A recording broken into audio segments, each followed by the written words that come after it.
नमस्कार दोस्तों, कैसे हैं आप। आशा करते हैं आप सभी ठीक होंगे। दोस्तों, आज हम उत्तर प्रदेश का प्राचीन इतिहास पर चर्चा करेंगे।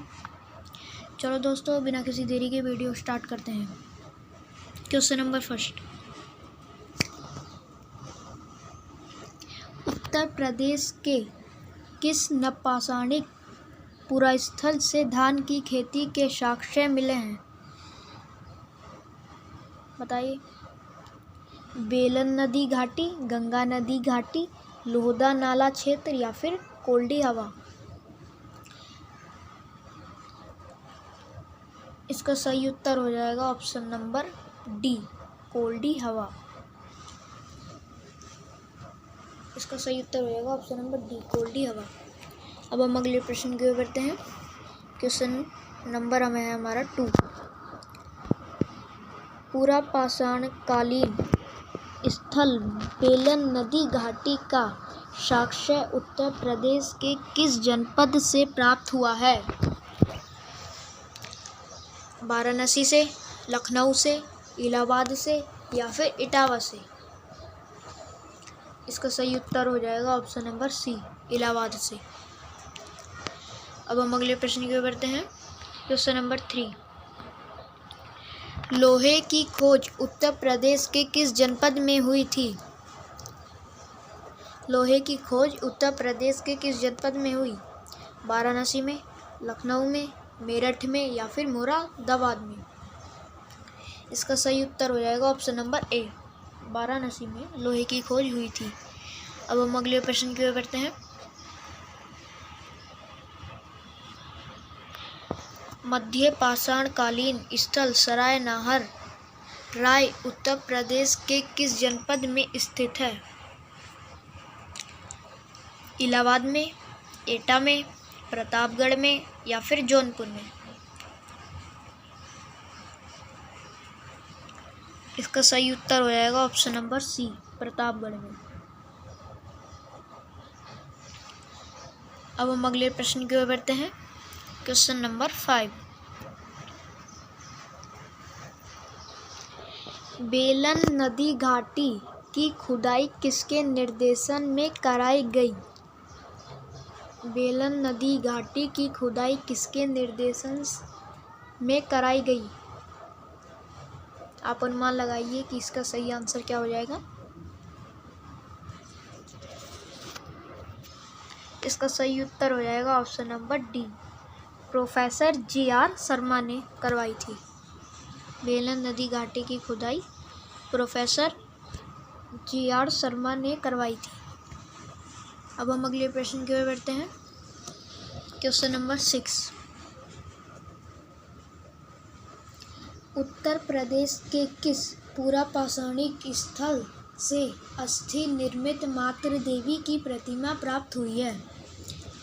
बहुत ही महत्वपूर्ण प्रश्न है, बताइए।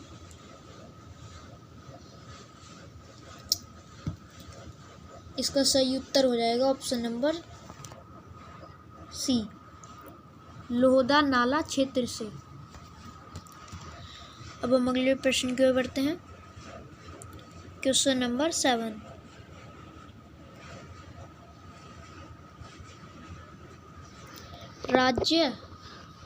राज्य के किन जिलों में नवपाषाण कालीन साक्ष्य प्राप्त हुए हैं?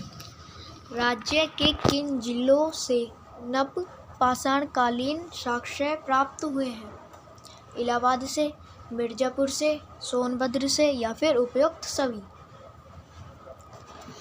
इसका सही उत्तर हो जाएगा ऑप्शन नंबर डी, उपयुक्त सभी। Question number 8।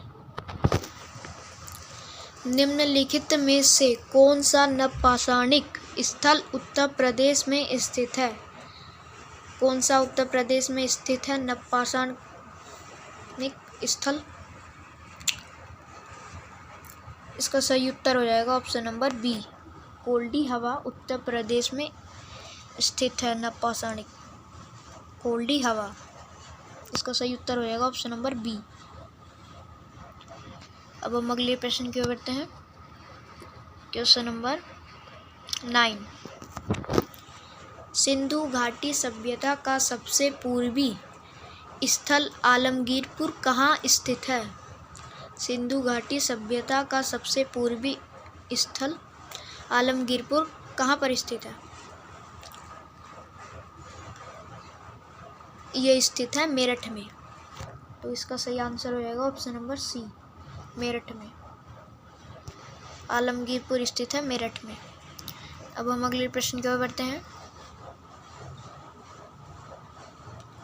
राज्य के किस जिले से पुरा पाषाणिक साक्ष्य प्राप्त हुए हैं?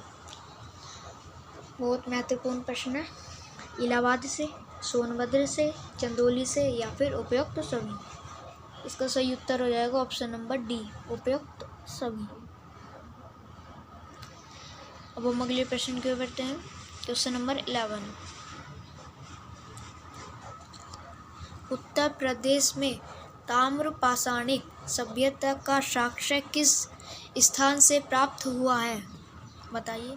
सहारनपुर से, लखनऊ से, श्रावस्ती से या फिर कौशाम्बी। इसका सही उत्तर हो जाएगा ऑप्शन नंबर ए, सहारनपुर। अब हम अगले प्रश्न की ओर बढ़ते हैं। Question number 12। निम्नलिखित में से किस स्थान पर उत्तर हड़प्पाई लोग कपास भी उपजाते थे? निम्नलिखित में से किस स्थान पर उत्तर हड़प्पाई लोग कपास भी उपजाते थे? बताइए। इसका सही उत्तर हो जाएगा option number C, Alamgirpur. Alamgir कहाँ पर स्थित है? मेरठ में। अब हम अगले प्रश्न की ओर बढ़ते हैं। Question number 13। उत्तर वैदिक काल में उत्तर प्रदेश को किस नाम से जाना जाता था? उत्तर वैदिक काल में उत्तर प्रदेश को किस नाम से जाना जाता था? इसका सही उत्तर हो जाएगा ऑप्शन नंबर सी। अब हम अगले प्रश्न की ओर बढ़ते हैं। Question number 14। प्राचीन काल में निम्न में से उत्तर प्रदेश को किस नाम से नहीं जाना जाता था? प्राचीन काल में निम्न में से उत्तर प्रदेश को किस नाम से नहीं जाना जाता था? किस नाम से नहीं जाता था? प्राचीन काल में। इसका सही उत्तर हो जाएगा ऑप्शन नंबर ए, उत्तरांचल के नाम से उत्तर प्रदेश को नहीं जाना जाता था प्राचीन काल में। अब हम अगले प्रश्न की ओर बढ़ते हैं। Question number 15। रामायण की कथा कौशल राज्य के किस वंश से संबंधित है? रामायण की कथा कौशल राज्य के किस वंश से संबंधित थी? बताइए।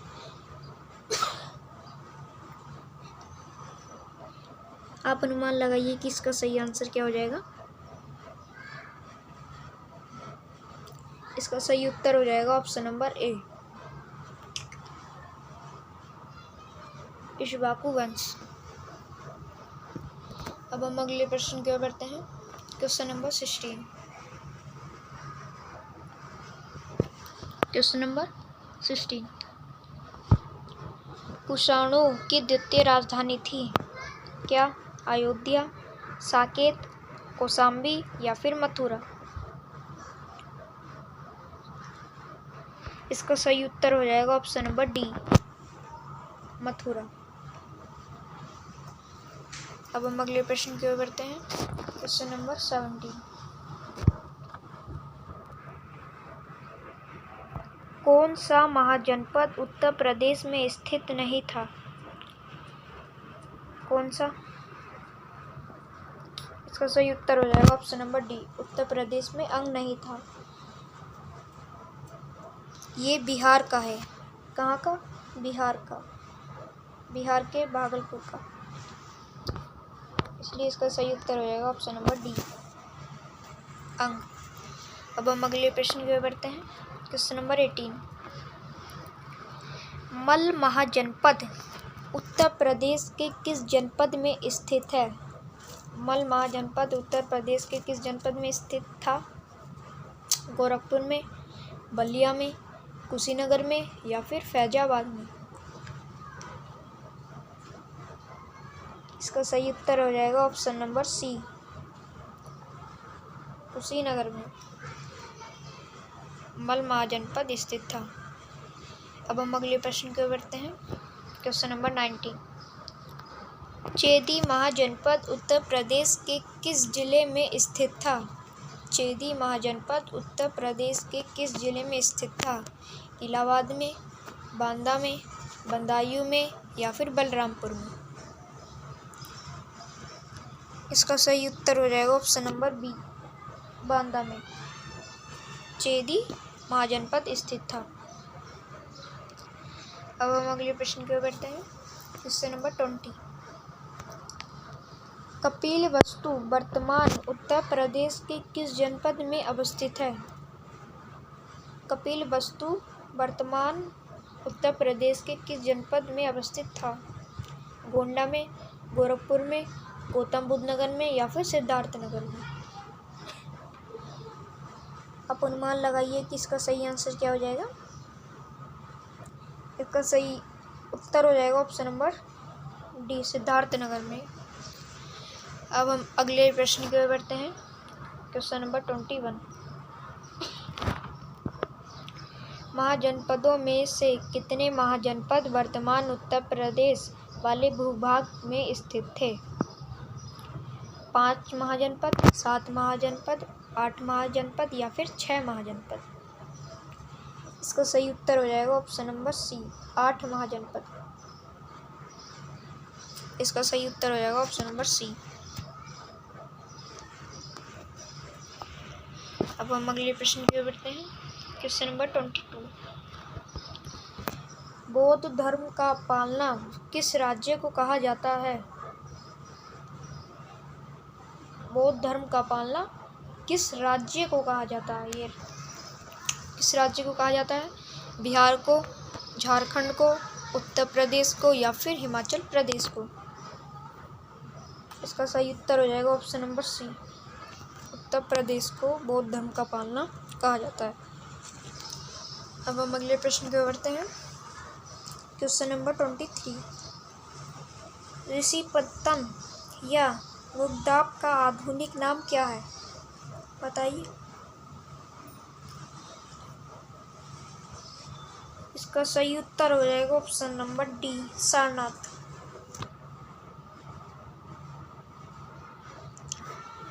अब हम अगले प्रश्न की ओर बढ़ते हैं। Question number 24। बुद्ध काल में उत्तर प्रदेश में कितने मुख्य गणराज्य थे? बुद्ध काल में उत्तर प्रदेश में कितने मुख्य गणराज्य थे? 4, 7, 8 या फिर 10? इसका सही उत्तर हो जाएगा ऑप्शन नंबर बी, 7। अब हम अगले प्रश्न की ओर बढ़ते हैं। क्वेश्चन नंबर 25 बहुत महत्वपूर्ण प्रश्न है। महावीर स्वामी के समय जैन धर्म का प्रमुख केंद्र था। महावीर स्वामी के समय जैन धर्म का प्रमुख केंद्र था। बताइए क्या केंद्र था? वाराणसी, मथुरा, श्रावस्ती या फिर कौशाम्बी? इसका सही उत्तर हो जाएगा ऑप्शन नंबर बी, मथुरा। अब हम अगले प्रश्न की ओर बढ़ते हैं। Question number 26। पांचाल महाजनपद की राजधानी काम्पिल्य का संबंध उत्तर प्रदेश के किस जनपद से है? बरेली से, फर्रुखाबाद से, एटा से या फिर बदायूं से? बरेली, फर्रुखाबाद, एटा या फिर बदायूं से? इसका सही उत्तर हो जाएगा ऑप्शन नंबर बी, फर्रुखाबाद से। Question number 27। उत्तर वैदिक कालीन किस मृदभांड के साक्ष्य संपूर्ण उत्तर प्रदेश से प्राप्त हुआ है? बताइए। इसका सही उत्तर हो जाएगा ऑप्शन नंबर ए, मृत भांड। मृत भांड, लाल मृत भांड। अब हम अगले प्रश्न की ओर बढ़ते हैं। क्वेश्चन नंबर 28, बहुत ही महत्वपूर्ण प्रश्न है। भारत सरकार का राजकीय चिन्ह कहाँ से लिया गया है? भारत सरकार का राजकीय चिन्ह कहाँ से लिया गया है? लखनऊ से, सारनाथ से, प्रयागराज से या फिर मेरठ से? इसका सही उत्तर हो जाएगा ऑप्शन नंबर बी, सारनाथ से। भारत सरकार का राजकीय चिन्ह सारनाथ से लिया गया है। आपको याद रखना है, बार बार परीक्षा में पूछा जा चुका है ये प्रश्न। क्वेश्चन नंबर 29, अयोध्या का शिलालेख किस वंश के शासकों ने लिखवाया था? अयोध्या का शिलालेख किस वंश के शासकों ने लिखवाया था? बताइए। इसका सही उत्तर हो जाएगा ऑप्शन नंबर सी, सुगवंश, सुग्नवंश। अब हम अगले प्रश्न की ओर बढ़ते हैं। क्वेश्चन नंबर 30, उत्तर प्रदेश के किस जनपद को भारतीय मूर्ति कला की जन्म स्थली माना जाता है? किसको? मथुरा को, आगरा को, मिर्जापुर को या फिर रेणुकूट को? इसका सही उत्तर हो जाएगा ऑप्शन नंबर ए, मथुरा को उत्तर प्रदेश की भारतीय मूर्तिकला की जन्मस्थली माना जाता है। अब हम अगले प्रश्न की ओर बढ़ते हैं। स्कंदगुप्त ने उत्तर प्रदेश के किस जनपद में भितरी अभिलेख लिखवाया था? किस जनपद में? काशी में, गोरखपुर में, गाजीपुर में या फिर इलाहाबाद में? इसका सही उत्तर हो जाएगा ऑप्शन नंबर सी, गाजीपुर में। अब हम अगले प्रश्न की ओर बढ़ते हैं। हर्षवर्धन द्वारा उत्तर प्रदेश के किन किन स्थानों पर बौद्ध सम्मेलनों का आयोजन किया गया? हर्षवर्धन द्वारा उत्तर प्रदेश के किन किन स्थानों पर बौद्ध सम्मेलनों का आयोजन किया गया? वाराणसी में, प्रयागराज में, सिद्धार्थनगर में या फिर कन्नौज में? इसमें बताना है ए या फिर बी, बी या फिर डी या फिर ए सी या फिर बी सी डी। कौन कौन से स्थानों पर करवाया गया था? इसका सही उत्तर हो जाएगा ऑप्शन नंबर बी, केवल बी और डी। एक प्रयागराज में करवाया गया था और एक कन्नौज में करवाया गया था, तो इसलिए इसका सही उत्तर हो जाएगा ऑप्शन नंबर बी, बी और डी, केवल बी तथा डी, वाराणसी और कन्नौज में, प्रयागराज में और कन्नौज में। ठीक। अब हम अगले प्रश्न की ओर बढ़ते हैं। क्वेश्चन नंबर 33, धर्मराजी का स्तूप कहाँ स्थित है? धर्मराजी का स्तूप कहाँ स्थित है?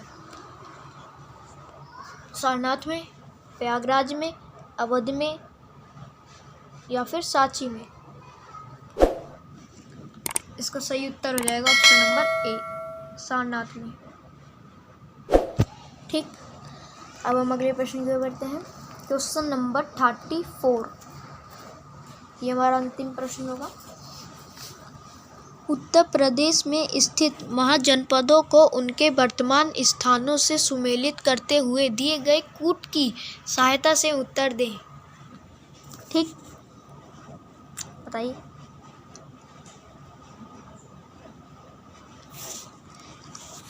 बस्त हो जाएगा इलाहाबाद के आसपास, और कौशल हो जाएगा अयोध्या के आसपास, और पांचाल हो जाएगा बरेली बदायूं के आसपास, और मल हो जाएगा कुशीनगर के आसपास। ठीक है, तो इसलिए इसका सही उत्तर क्या हो जाएगा? Option number C. ठीक, आज के लिए इतना ही।